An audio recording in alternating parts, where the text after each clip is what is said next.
Immediate reactions after that?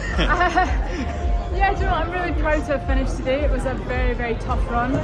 I set off a little bit hot and then paid the price on that. So lots to learn, very big steep learning curve, but yeah, I can call myself a marathoner, and that's something that I've never done before. So yeah, really proud of myself today. I was going to say, how proud are you of, to have been able to get that marathon debut, to get that, to tick the box?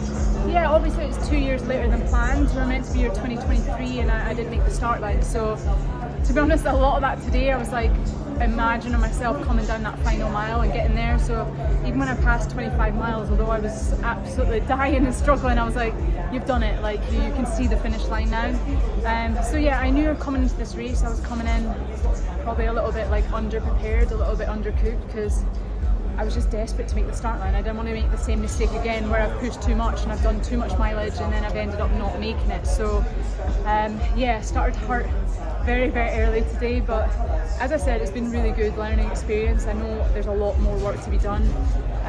My quad seized up very early today, so I think there's a lot more conditioning, a lot more mileage and a lot longer reps to come in my future, but a good stepping stone for the next one. Was the experience what you'd hoped it would be?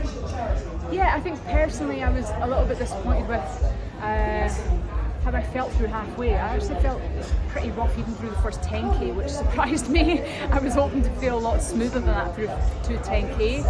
And then both my quads seized up probably around 20 miles, and I'm thinking, oh, I've got a long way to go. But the crowds and stuff are just absolutely insane. I've just never had, obviously I'm very lucky to have Commonwealth Games, but it was like that at certain sections the whole way around the course. And Purdue had said to me beforehand, like, there'll be points where you cannot even hear, it's just that loud, and that honestly was what it was like. So the bits I was really struggling, the crowd were just keeping me going and going and going. I had no choice to stop or give up, because yeah, they were just constantly cheering on me the whole way. And the Scottish record's yours now as well, of course. Yeah, there was a few sketchy moments where I wasn't sure I'd get it, but I like time-wise, I am a little bit disappointed. I mean, I do think I'm capable of running sub 220. That's the big goal, I think. But this is a really good stepping stone. Hopefully, maybe I can do that in my next major. Maybe we'll look at Berlin or Chicago or one of the ones later in the year. But it's still, as you said, yeah, Scottish record. Still my mum's PB, so I've broken that at least. And yeah, not bad for my first effort. What's the main thing you think you'll take from it? Probably just the conditioning of it. I've got a lot more. As I said, I came into it a little bit underprepared, so I knew it was going to get tough. I think I've got a lot to do with regards to the sort of endurance side of things. But I suppose that's the exciting bit. Like, I know the training I've done leading into this and what we've sort of missed and not been able to do. So I know there's a lot more improvements to come, but the biggest thing for me today was taking on drinks and gels and having no problems.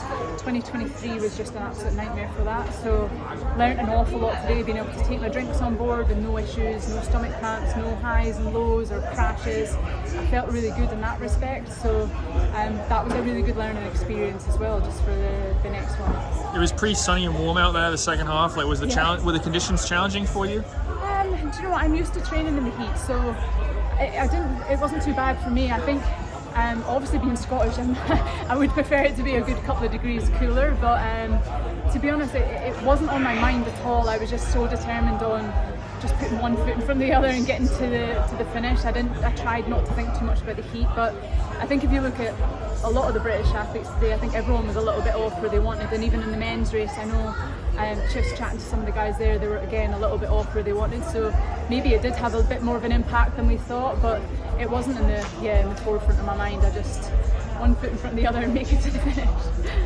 Having finished there, does it feel like a permanent move to the marathon, or are you tempted by the home Commonwealths and stuff like that next year?